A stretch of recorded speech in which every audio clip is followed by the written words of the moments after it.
Greetings, my fellow from Love Sovereign Thinkers. This is LLD's News Podcast. My name is Trey Trans, video for the beautiful Swampy Mangoes of South Florida. And today's date is Tuesday, February 19th, 2019. So let us begin.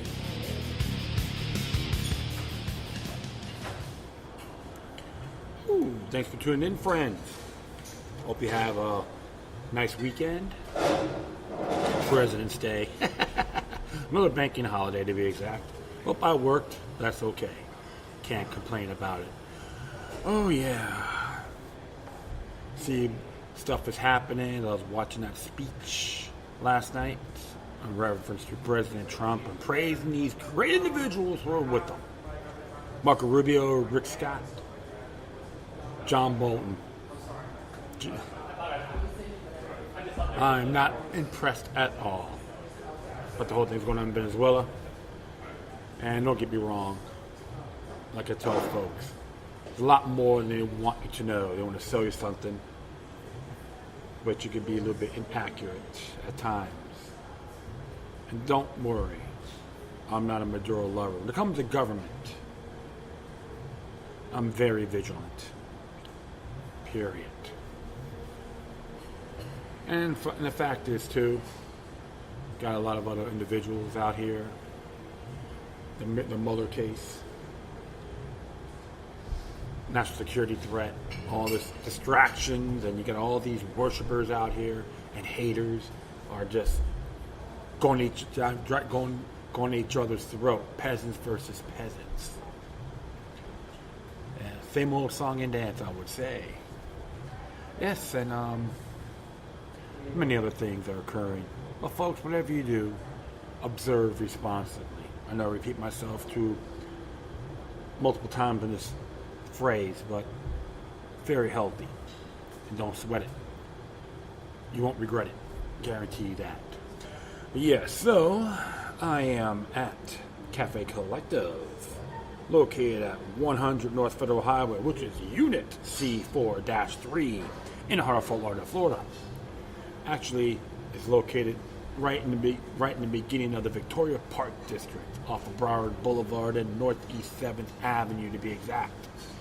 So, southeast corner, for sure. Well, talking about coups and stuff like that. This one came from Personal Liberty, which it was published by the AmericanGreatness.com on February 18th. So it says here, Autopsy of a Dead Coup. It says here that the illegal effort to destroy the Trump campaign by Hillary Clinton campaign's use of funds to create, disseminate among court media, and then assault among high Obama administration officials, a fabricated opposition smear dossier failed.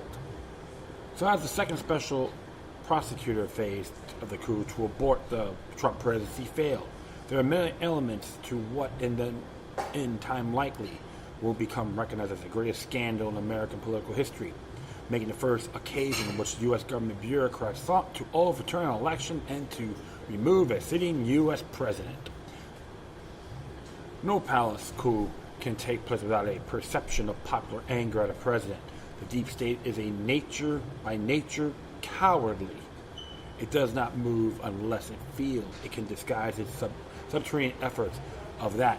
If revealed, those efforts will be seen as popular and necessary, as expressed in tell-all book titles such as Fired FBI Directors, James Comey's Higher Loyalty, or in disgrace, Deputy FBI Director Andrew McCabe's Psychodramatic Threat. Drama queens on parade, to be exact. In candidate President Trump's case, that prepping of the battlefield translated into a coordinated effort among the media, political progressives, and celebrities to so demonize Trump that his imminent removal likely would appear a relief to the people. Anything was justified that led to that end. All through the 2016 campaign and during the first 2 years of Trump's presidency, the media's treatment, according to liberal adjudicators of press coverage, ran about 9% of negative toward Trump, a landmark bias that continues today. Journalists themselves consulting with the Clinton campaign to coordinate attacks. Moo! I am a her conformist. I don't believe in freedom of the press. I sold my ass to the tyrants. From WikiLeaks trove, journalistic grandees such as John Harwood, Mark Lebovic, Dana Milbank, and Glenn Rush often communicated and even post-factum were unapologetic about doing so, with John Podesta's staff to construct various anti-Trump themes and have the Clinton campaign review or even audit them in advance. Some contract journalists apparently were paid directly by Fusion GPS, created by former reporters Glenn Simpson of the Wall Street Journal and Susan Schmidt of the Washington Post, to spread lurid stories from the dossier. Others, more redefined, like Christine Anapor and James Rudenberg, argue for a new journalistic ethos. That partisan coverage was certainly justified in the age of Trump, given his assumed existential threat to the truth. Or as Rudenberg put it in 2016, if you view a Trump presidency as something that's potentially dangerous, then your reporting is going to reflect that. Would you move closer than you've ever been to being oppositional? That's uncomfortable and uncharted territory for every mainstream, non-opinion journalist I've ever known, and by normal standards, untenable. But the question that everyone is grappling with this is, do normal standards apply? And if they don't, what should take their place? So-called bombshell, watershed, turning point, and walls closing in fake news aired in 24-hour news bulletin cycles. The media went into this fabrication about Trump's supposed removal from the bust of the Martin Luther King Jr. from the Oval Office to the mythologies in the Steele dossier, to lies about the Trump Tower meeting, to assurance that Michael Cohen would testify to Trump's suborning, perjury, and on and on.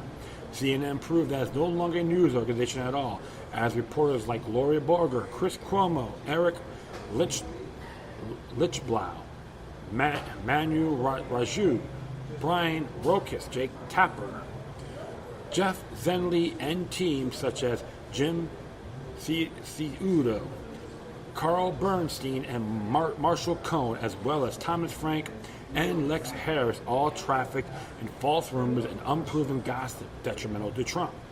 While hosts and guest hosts such as Reza Aslan, the late Anthony Bourdain, and Anderson Cooper stooped to obscenity and grossness to attack Trump. Both politicals and celebrities try to drive Trump's number down to facilitate some sort of popular ratification for his removal. Hollywood and the Coastal Coordinator punditry exhausted public expression of assassinating or injuring the president, as the likes of Jim Carrey, John Depp, Robert De Niro, Peter Fonda, Kathy Griffin, Madonna, Snoop Dogg, and a host of others vied rhetorically and slice apart, shoot up, beat up, cage, behead, and blow up the president. See, what's funny about these celebrities, the Church of Hollywood, they're nothing more than weak and pathetic. And even do yourself a favor, folks. I want you to look up Madonna. There was a claim she was involved in Project Monarch. Mind control victim, mind control candidate, Manchurian candidate, whatever we call her. Oh, yeah. Remember, observe responsibly. I will continue on here. Left-wing social media and mainstream journalism spread sensational lies about supposed maniacal Trump supporters and MAGA hacks.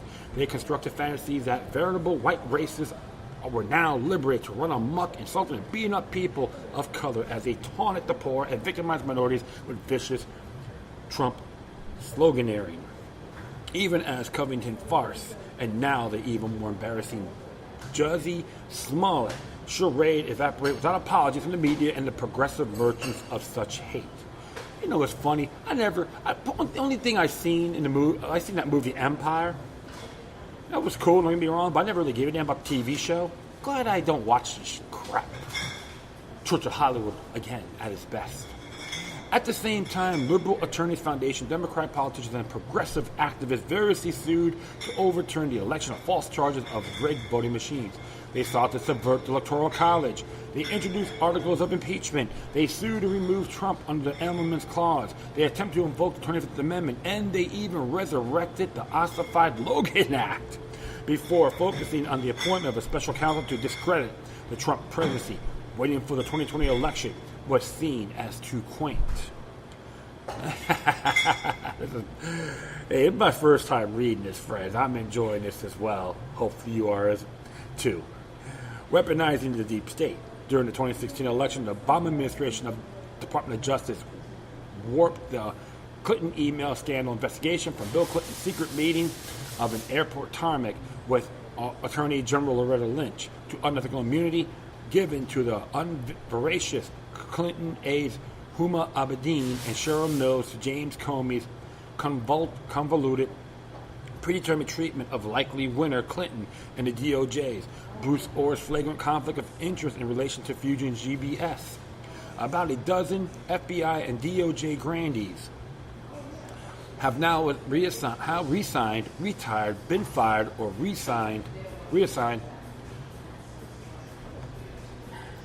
for unethical and likely illegal behavior, and yet have not faced criminal indictments. The reputation of the FBI as venerable agency is all but wrecked. Its administrators variously have been liable the Trump voters express hatred for Trump, talk of insurance policies, and ending the Trump candidacy and inserted informants into the Trump campaign.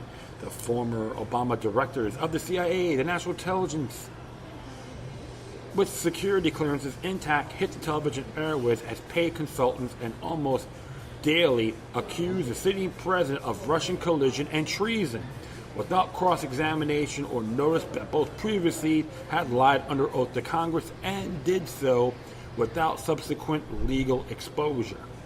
And both were likely knee-deep in the dissemination of the Steele dossier among Obama administration officials. Say Cloak and Dagger 101, correct? All right. John Brennan's CIA likely helped to spread the Fusion GPS dossier among elected administrative state officials, some in the NSC in massive and unprecedented fashion, requested the unmasking of surveilled names of Trump subordinates, and then illegally leaked them to the press. The FISA courts, fairly or not, are now mostly discredited, given they either were willingly or naively hoodwinked by FBI and DOJ officials who submitted as chief evidence for surveillance on American citizens and unverified dossier. Without disclosure, that bought campaign hit piece was paid for by Hillary Clinton, authored by a discredited has-been British agent, relied on murky purchased Russian sources, and used in circular fashion to seed new accounts of supposed Trump misbehavior.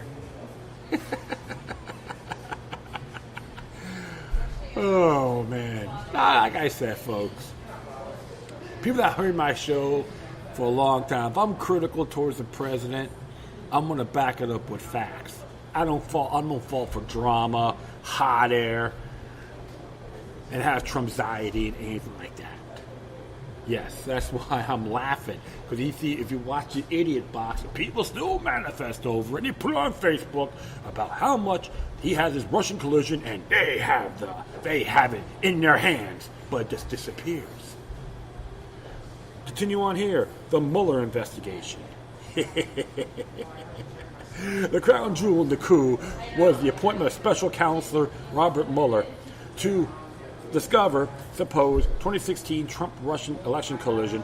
Never has any special engagement been so ill-starred from its concept. Mueller's appointment was a result of his own friend James Comey, bitter stunt of releasing secret, confidential, and even classified memos of presidential conversations. Acting DOJ attorney Rod Rosenstein appointed a former colleague, Mueller, although as a veteran himself of the Clinton email scandal investigations and the FISA fraudulent requests. Rosenstein was far more conflicted than was the recused Attorney General Jeff Sessions. Mueller then packed his investigative team with lots of Clinton donors and partisans, some of whom had legally represented Clinton subordinates and even Clinton Foundation or voiced support for any anti-Trump movements.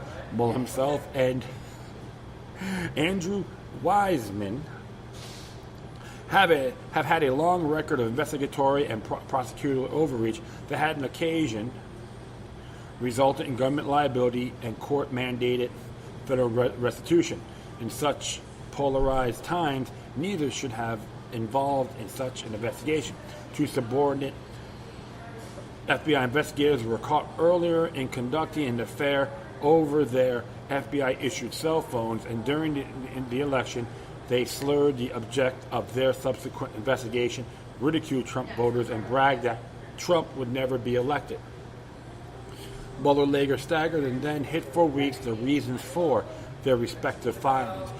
The team soon discovered that there was no Trump-Russian 2016 election collision, and yet ahead to leverage Trump campaign subordinates on processed crimes in hope of finding some more culpability in Trump's past 50-year business, legal, and tax records. The point was not to find who colluded with whom. If had been, then Hillary Clinton would have been indicted for illegally hiring with campaign funds a foreign national to buy foreign fabrications to discredit her opponent. But to find the proper mechanism to destroy the presumed guilty Donald Trump, the Mueller probe has now failed in that gambit of proving collision, as even progressive investigative reporters and some FBI investigators had predicted, but succeeded brilliantly in two ways. The counterintelligence investigation subverted 2 years of the Trump presidency. By contrast, thinks that Trump soon would be indicted, jailed, disgraced, or impeached. As a result, Trump's stellar economic and foreign policy record would never earn 50% of public support. Second, Mueller's preemptive attacks offer an effective offensive defense for the likely felonious behaviors of John Brennan, James Clapper, James Comey, Andrew McCabe, Bruce Orr, Peter Strzok, and hosts of others, while the Mueller lawyers threaten to destroy the lives of bit players like Jerome Corsi, George Papadopoulos, and Roger Stone. They de facto provided exemption to a host of the Washington hierarchy who had lied under oath, obstructed justice, illegally leaked to the press, unmasked and leaked names of surveilled Americans, and misled federal courts under the guise of a higher loyalty to the cause of destroying Donald J. Trump. I'll continue on here. The palace coup. All the above to the head with a fire and a chronic leaker, FBI Director James Comey, who would lie to the president about not being the target of the FBI investigation, lied to the House investigatory committees by pleading amnesia and ignorance on 245 occasions, and repeatedly lied to his own FBI bureaucrats. In May 2017, acting FBI Director Andrew McCabe took over from the fired Comey. His candidate wife recently had been a recipient of huge Clinton-related campaign PAC donations shortly before he'd been investigating the Clinton email scandal. McCabe will soon be cited by the Inspector General for lying to federal investigators on numerous occasions, cynically stooping even to lie to his own New York FBI subordinates to invest scarce resources to hunt for their own non-existent leaks as a mechanism for disguising his own quite real and illegal leaking. Can we say exceptionalism, right? That's what people are very good at. I know. I think Abraham Lincoln's staff will climax off this stuff. The newly promoted McCabe apparently felt that it was his moment to become famous for taking out a now President Trump. Thus, he assembled an FBI and DOJ cadre to open a counterintelligence investigation of the sitting president on no other grounds but the fumes of an evaporating Clinton opposition dossier and perceived anger among the FBI that the director had just been fired. In addition, apparently, now posing as Andrew McCabe, MD, MD.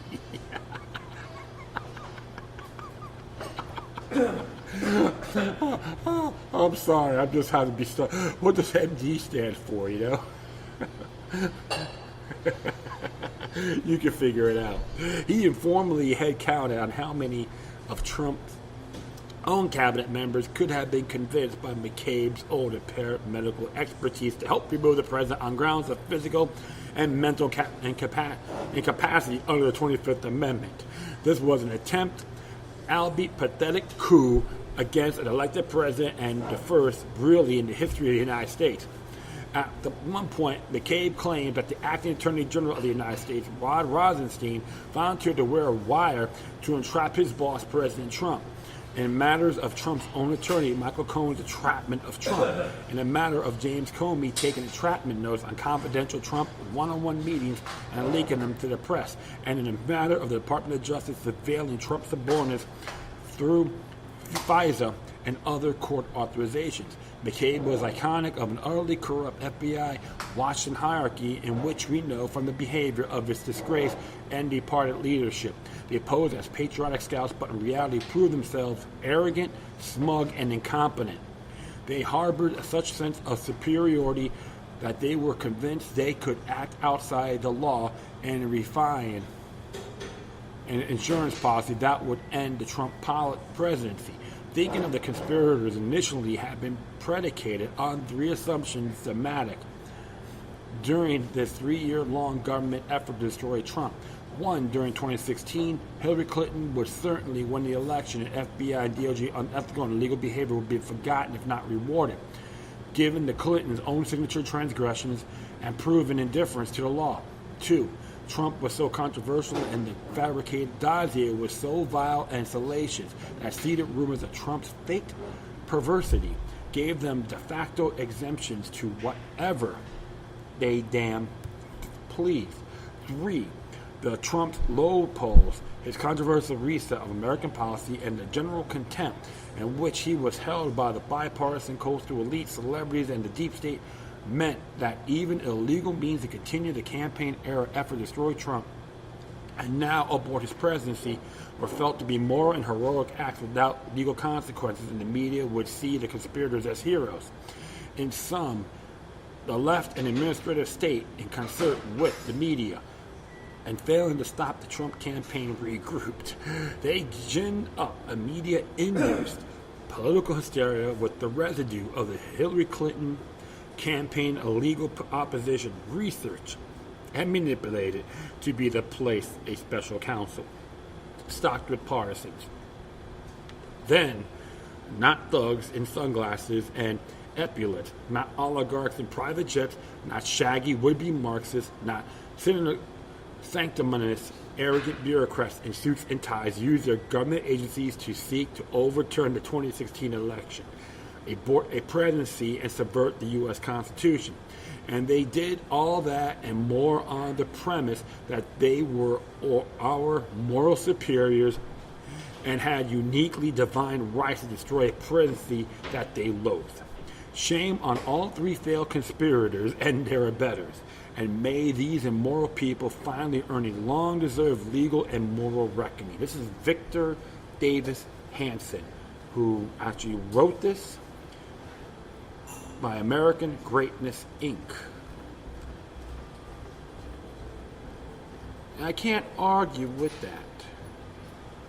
And a person like myself always say, if you're going to be critical, have merit, don't be a parrot. Do your homework on these individuals. Look up facts, not hot air. Which all you got these pathetic garbage media manifest over us. They assume they all know more, and you guys are a bunch of complete morons, have an IQ of a turnip. They forget one thing. It is not the 60s, 70s, and 80s no more. You can say the 90s as well. Big spiritual awakening is in progress as I speak. And don't get me wrong, I'm very critical when Trump wants to go on pro-Israel, pro-APAC, and all that, and him being funded by Sheldon Adelson. And there's another Israeli casino fiend from Nevada. I'm not too fond of that. Okay? And some of the things he try to do, I can be critical, but one thing I can tell everyone is too. It is a very cloak and dagger event we're seeing. And I respect this for a very long time. This is why you got to look at all the facts. Who cares about the hot air? That to me is waste of energy. I see all these fashion models out here claiming to be protesters. They don't know a damn thing. I can tell you that. Especially when the time when Sessions got resigned, and people had these signs, go protect Mueller. Come on. Do your homework, folks. Because right now, what you're doing, you suck at it. You're not activists, you're a bunch of posers. So if I'm out there, I like to teach, share information with people. Share their views. I've done it before. Doesn't matter if I agree with them or not. But they had when I did a live feed about an anti-Trump rally. And you know what? Some people didn't like it, but others gave me their views, and I thank them for their time. And that's cool. I give them my views as well, and they appreciate it. It's not hatred towards one another or my guy beat your guy. That's never my nature. But always got to be vigilant when it comes to government, regardless who's in there. That's why eternal vigilance is the key to liberty, Thomas Jefferson said, once wrote. So I'm going to try to bring the resuscitators out for this dead coup, try to resurrect it. Oh, I just can't wait. I got to find out when that Roger Stone trial is. I'm about to go there just to get a good laugh. And ask Robert Mueller, how's it feel being a hypocrite? Hey, it's okay for you lying to the Congress about the weapons of mass destruction. That makes you exceptional? Well, there's one thing I got to say.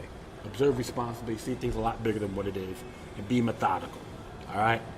If you're going to be critical towards anyone, back it up with facts. You got the internet now, right?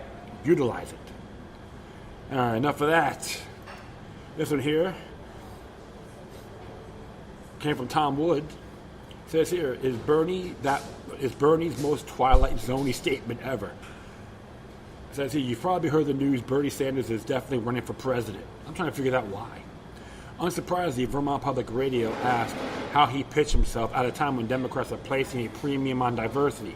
After all, Bernie's white, male, heterosexual, not disabled, and old. His answer was like something out of the Twilight Zone. You got to look at candidates not by color of their skin, not by their sexual orientation or gender, and not by their age. I think we have got to try and move us towards non-discriminatory society that looks at people based on their abilities and based what they stand for. It sounds like right off of Karl Marx's playbook, right? Don't get me wrong. I support diversity, but it's voluntary. When he's asking people, is the exact opposite of the bean-counting identity politics of the social justice movement Bernie Sanders has fueled. He says, yes, I'm the heterosexual white man, but judge me on my abilities, not these accidental qualities. Yeah, he's, like I said in the past about Bernie Sanders, he is not a freedom lover. But there's times he's spot on. Sanctions, not going to war. And I'll give him a thumbs up on that, and I thank him.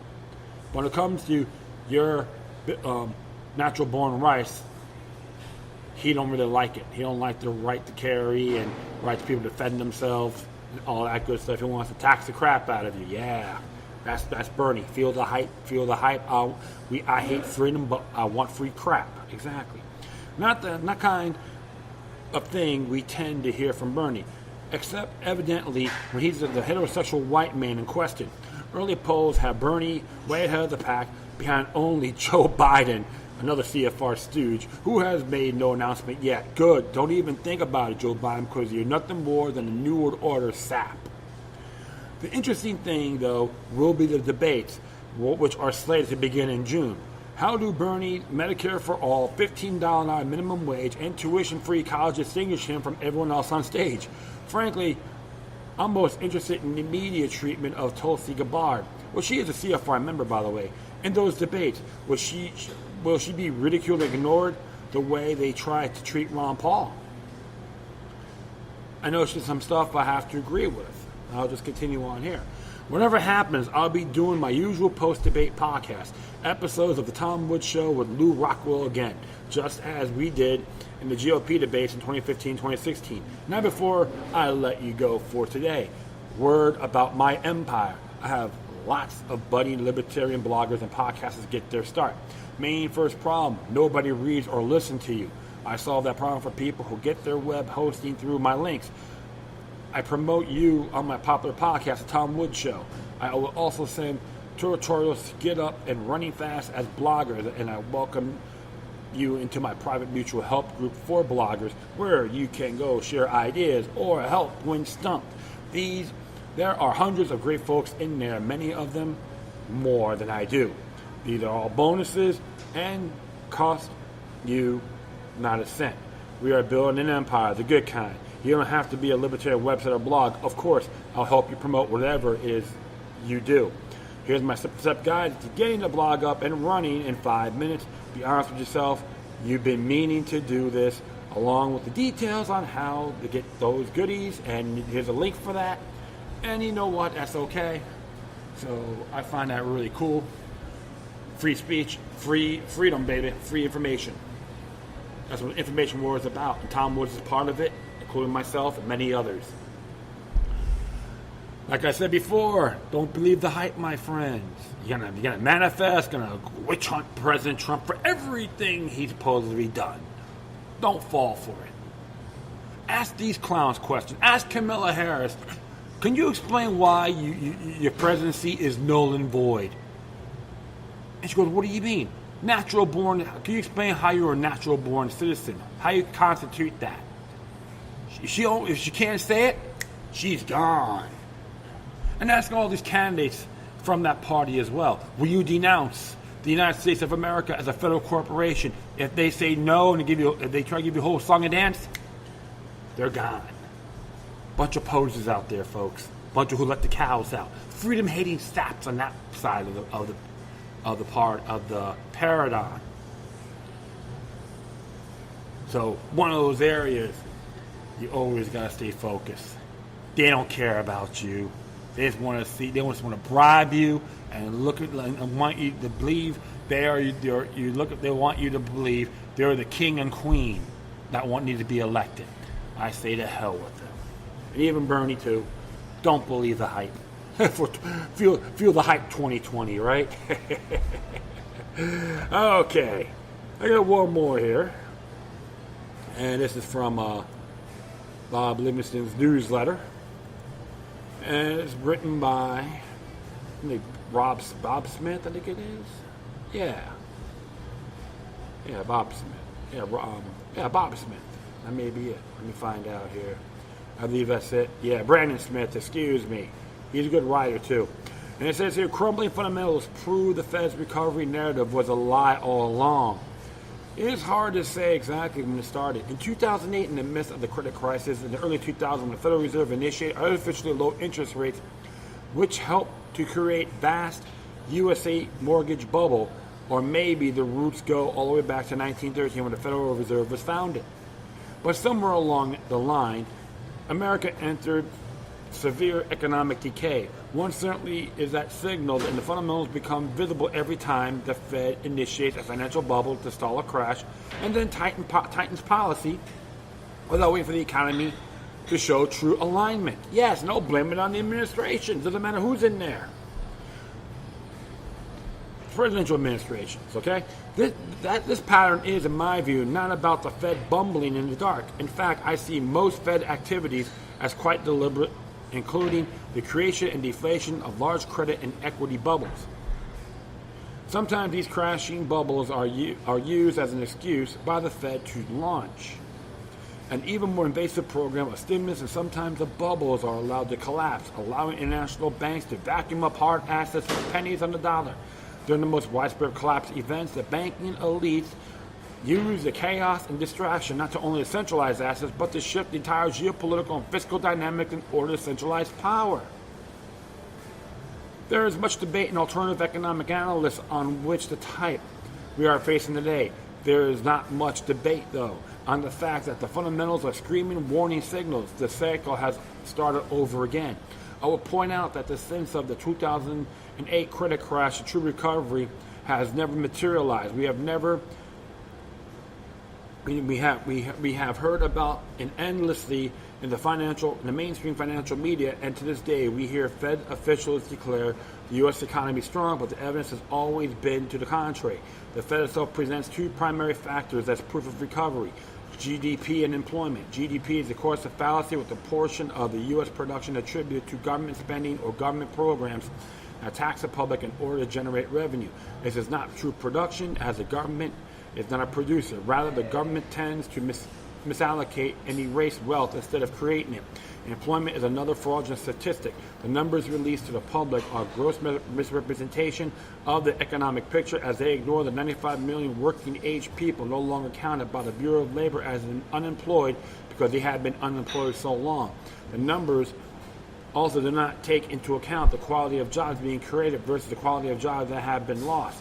Part-time and low-wage service sector jobs do not boost the economy, nor do they allow people to adequately support a family. But these are the kinds of jobs that make up the majority of the so-called economic recovery. Yes, thank you, fiat money. 2 incomes, it's the 90s, 2 incomes. Yeah, just take a fiat money next time, dummies. Other fundamentals have remained in poor conditions for years, but are rarely discussed in mainstream media. The system has been kept barely afloat by one factor and one factor alone: the Federal Reserve stimulus measures. It is important to note that the multiple fundamentals began blaring recessionary alarms the moment the Fed began raising interest rates and cutting assets from its balance sheet. Without endless Fed stimulus, the illusion of recovery melts away. For the past several months, the focusing market has been steep decline, with sales cratering in the December by 10.3%. Housing prices are falling in many areas of the country, but lag, as they tend to do, far behind a more immediate indicator of sales. The Fed's increasing interest rates have translated to higher mortgage rates across the board. With low interest rates, corporate buyers are leaving the market, resting the fate of housing on normal consumers who clearly do not have the capital or credit.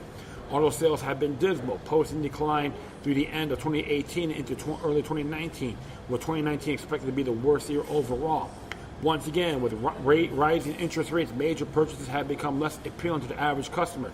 Retail sales have now posted the worst December numbers since 2009.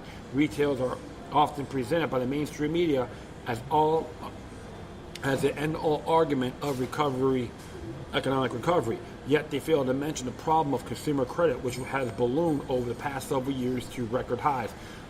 Or in our unstable economic environment, lower interest rates fuel debt, debt fuels credit, and credit, instead of savings, fuels consumer purchases. Without low interest rates, the entire house of cards comes tumbling down.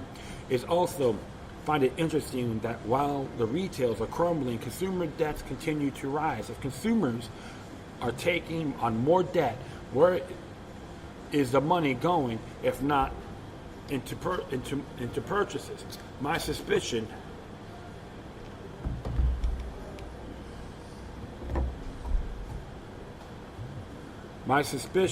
is that new debt is being taken on in order to pay off old debts. If this terrible cycle is an underlying source of expanding personal credit, retail sales indicate that we are close to the end of the game. Yeah, one moment here. I'm just trying to see what's happening. Yeah. Credit and lending where accounts is now faltering. Small businesses' loans have plunged for the past few months, with a 9.7% drop in December, while consumers' credit is inflating. Lending on a broader scale to support business sectors is failing as interest rates rise. So according to the traditional thinking, in essentially every concrete aspect of the U.S. economy, we are entering recession territory. I would amend this and say that we were always in recession or depression. It was only the Fed's low interest rates and stimulus that allowed this fact to be hidden from the public. Not that the Fed has tightened policy, the live recovery has become obvious.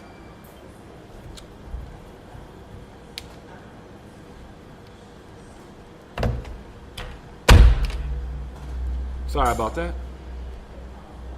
Hold on, I'll be right back. Forgive me, folks. It just it's like my cord is the cord for my phone is getting ready to die out here. That's how it goes. It's how you get it. You go to 7-Eleven and buy that stuff. Don't last long, so don't go too crazy. Sorry about that. The question is now, what if the Feds plan to call next? Will they use the current downturn to reintroduce even more stimulus? This seems to be what the majority of analysts believe will happen, but I disagree. The everything bubble was created by the Fed for a reason. It was not an accident. Such a bubble is a perfect weapon for triggering sweeping economic and political changes, not just in the U.S. but around the globe. Good example. Look what happened in Venezuela. They had a central banking system there since 1939. Look it up.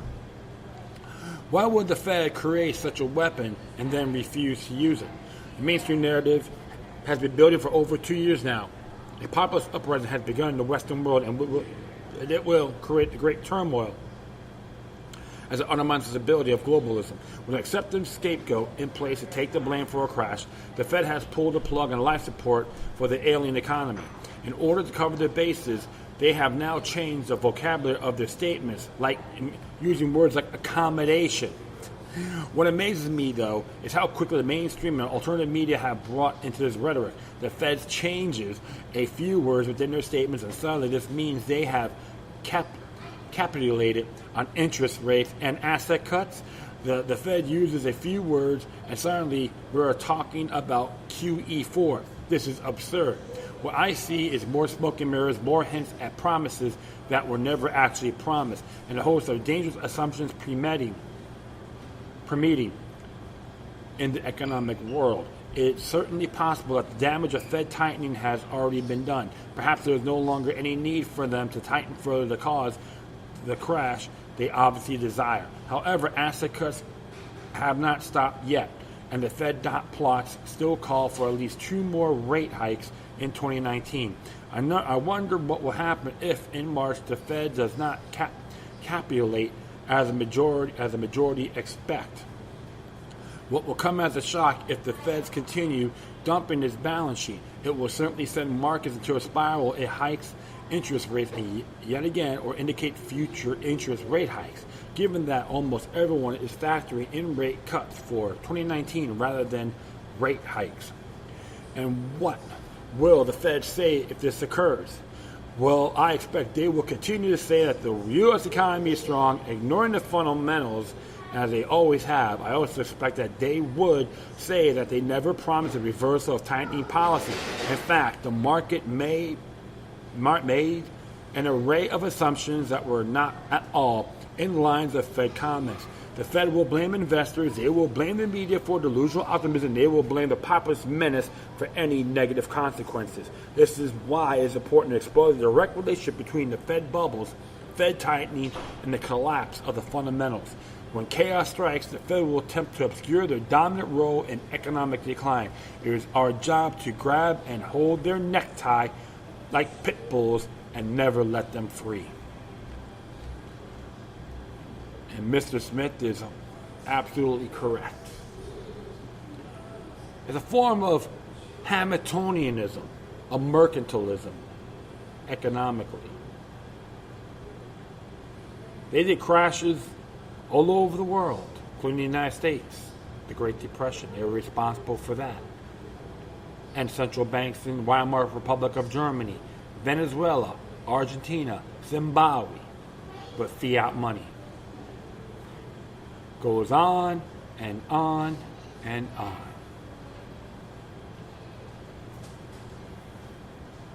This is why I'm excited. A lot of states now, states within this nation, are doing gold and silver transactions. I recommend everyone out there within the old states to pursue these measures. There's plenty of information out there how to implement it, and send it to your servants, and keep hounding on them, and get everyone on board regardless of their partisan views. This is not a Democrat-Republican issue. It's an individual's issue, sovereign issue. So if this crumbles, and they blame it on even President Trump, like him or not, don't fall for it. Do not believe the hype. It will bite you in the rear when you least expect it. I'd like to thank everyone for listening, plus feel free to download and share this right social media networks. If you have any questions, comments, if you said something that's interesting I want to check out, whatever you do, please address the correspondence with decorum. Plus, I will leave all my footnotes and contacts, put my social media sites and email addresses on my Spreaker page. All right? Once again, thank you for your time. Plus, always remember that the maniacal resistance is healthy for the soul and can liberate humanity. Until next time, take care of yourselves. Keep on spreading the love, and may guardian spirits be with you.